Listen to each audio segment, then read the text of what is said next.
drained before he starts the third hour. I feel like I am in a grad school for freedom fighters. Victoria Tonsing, Joe DeGenoa for the first hour, then Sarah Carter and John Solomon for the second, and I want more, and we're going to get more. I've said it again and again and again. There are 4 organizations that matter in America. There's the mothership for conservatives. That's the Heritage Foundation, helmed by the incredible K. Coles James. There is the NRA that's fighting for your Second Amendment freedoms, then pushing back on the insanity, the political correctness, the censorship on college campuses in high schools. It's Turning Point USA.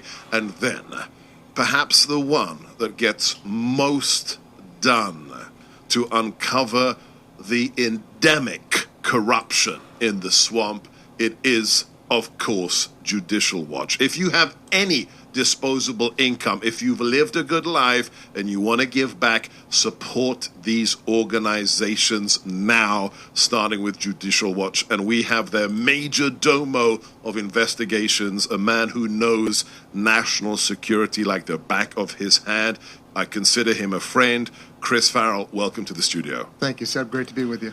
You just divulged to me in the green room as Sarah and John were leaving, you may have some very big news to share with the world tomorrow. Can you share it with our listeners? Absolutely. Tomorrow at 2 p.m. in the U.S. District Court for the District of Columbia in front of Judge Royce Lamberth, Judicial Watch is going to seek the deposition of Hillary Clinton.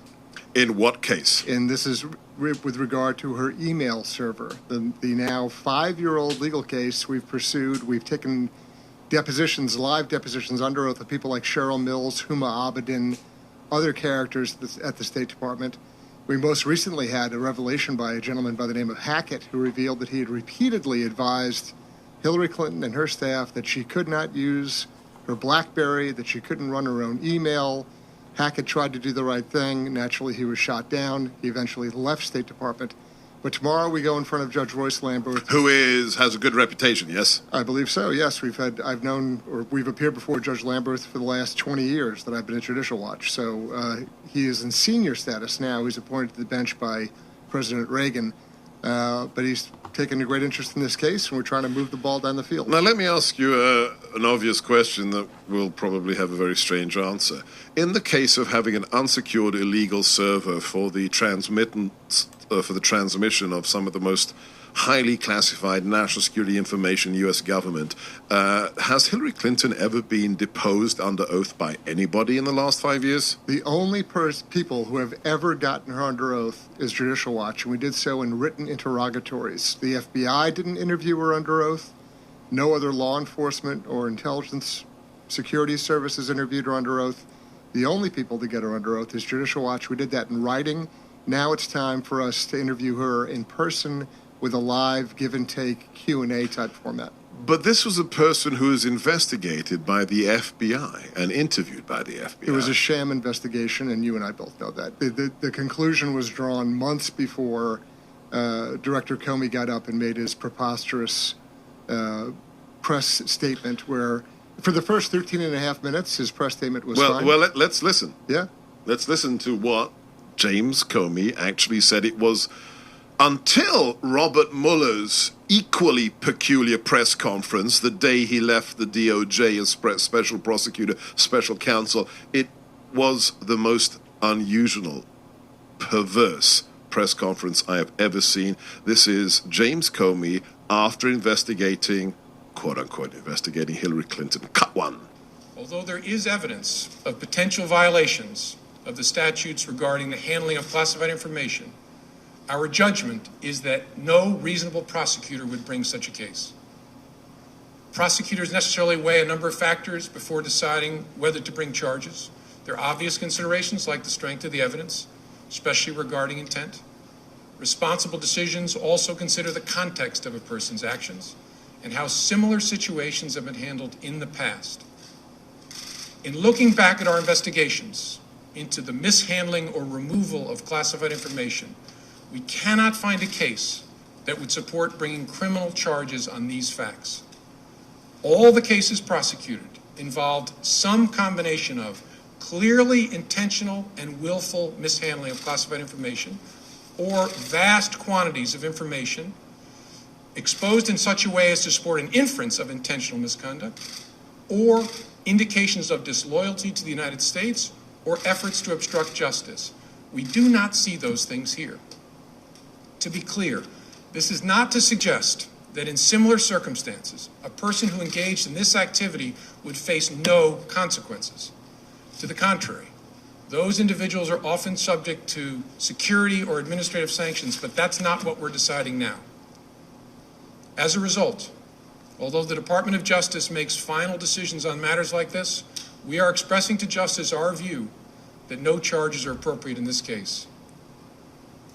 I know there were many opinions expressed by people who are not part of the investigation, including people in government, but none of that mattered to us. Opinions are irrelevant, and they were all uninformed by insight into our investigation because we did our investigation the right way. Only facts matter. Only facts matter. Well, let's look at some facts with Chris Farrell. Before I get you to respond, and I have a couple of questions, let's remind our listeners what your credentials are. What did you do in the armed services, Chris Farrell? So I was a counterintelligence special agent, as a commissioned officer, as an Army officer, commanded counterintelligence detachments running double agent operations, doing counterespionage investigations, and I commanded the Army's surveillance team both in Europe and the one based in the United States. I'm also a graduate of the farm, so I have the CIA training, the clandestine human intelligence case officer training. So I'm not guessing at this. I've done it for a living. So you are more than amply qualified. James Comey said that no reasonable prosecutor would charge Hillary Clinton. I'm not sure FBI makes that decision. And then he said something fascinating. He said, "We found no intent." Is intent relevant to a charge of mishandling classified information, Chris Farrell? Comey lied. Intent is not an element of the crime. 18 U.S.C. Section 793F, which is the shorthand for that, is mishandling national defense information. Intent is not an element of the crime. He's lying when he says that. If it were, that sailor who took a photograph inside a U.S. sub as a memento wouldn't be in the brig. Correct. The reason why intent is not an element of the crime is that the United States has suffered harm by the person's action.